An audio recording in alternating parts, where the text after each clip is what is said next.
Ndichikutambirai zvekare pano paHadzirare 263 pano panokuzivisai manews updates ezvinhu zviri kuitika munyika yedu yeZimbabwe. Uchiri munyowani, uchiri mutsva kusubscribe mahara utina on the notification bell kuitira kuti patinoramba ndichidzoka nezvimwe zvirongwa uchange uchingozvionera. Panapo uchange uchiona manews updates ezvinhu zviri kuitika munyika yedu yeZimbabwe. Saka ndinokumbirawo subscribe nekulike this video. Muri yeZimbabwe, I really appreciate you nesupport yamunopa pano this YouTube channel. Madikani tine video remalecture ayo epayunivhesiti yepaUZ. So panga pachipisa vanga vachiprotesta, but kuprotesta kwavanga vachiita vanga vachitaura kuti mari yatiri kutambiriswa haienderane nezviri kubudira ziya redu. Vati mutazva munofika kucomment section after wapedza kunzwa video ravo, ndichadzoka neimwe update iri kupisa, saka ndichiti subscribe nekulike this video. Much love. Kabatana were able to unite and we are here a week later.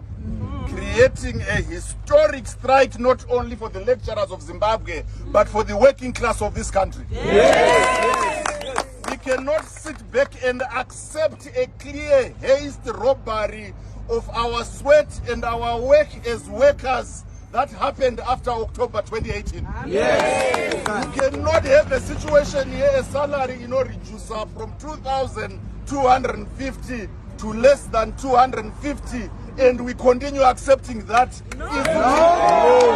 When we are at the highest institution of learning in this country, when we have a constitution that guarantees every employee the right to a fair and reasonable wage. Yes.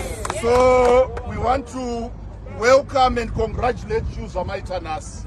This is a lawful strike. This is a lawful picket. The university committed itself last Saturday when we were in court, but it is not going to interfere with this strike or with this picket. Yes. We want to send a message to some recalcitrant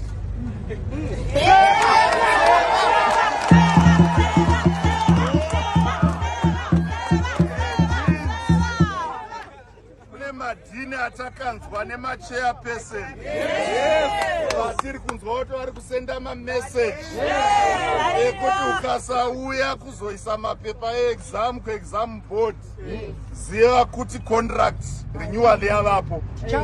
We now have 2 of them. Tinoda kuti vaite 5.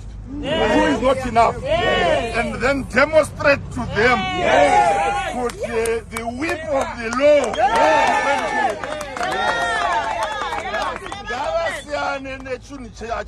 Ndechedu namapfumo naMinister of Higher Education. Kana uri dean, kana uri chairperson wedepartment, tora zvimafuel allowance zvauri kupuwa wonyarara. Mari yatiri kuda ichabenefita newe. Saka these are our colleagues. We are just sending them a warning, a friendly warning at this stage. The Labour Act is very clear that any person cannot interfere with the right of an employee to exercise their rights. Commits not only an unfair labor practice, but also a criminal offense, for which you can go to jail for 2 years. So we will not hesitate. We will not hesitate to prosecute not only the university, but also individual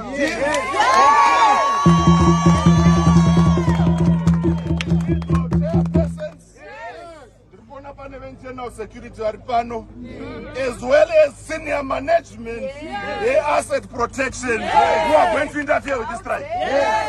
So colleagues, do not be afraid. As you can see, your leadership has been ready to take and lead from the front. And what you have done today, comrades, as I've said, is historic. Penga lecturer, penga! Penga lecturer, penga! Penga! Tina 17! Aita, Comrade President. Comrades, this is a historic day. There has not been a lawful strike in this country for the last 20 years since the Labour Act was promulgated. You have demonstrated the highest level of academic, intellectual, and legal excellence.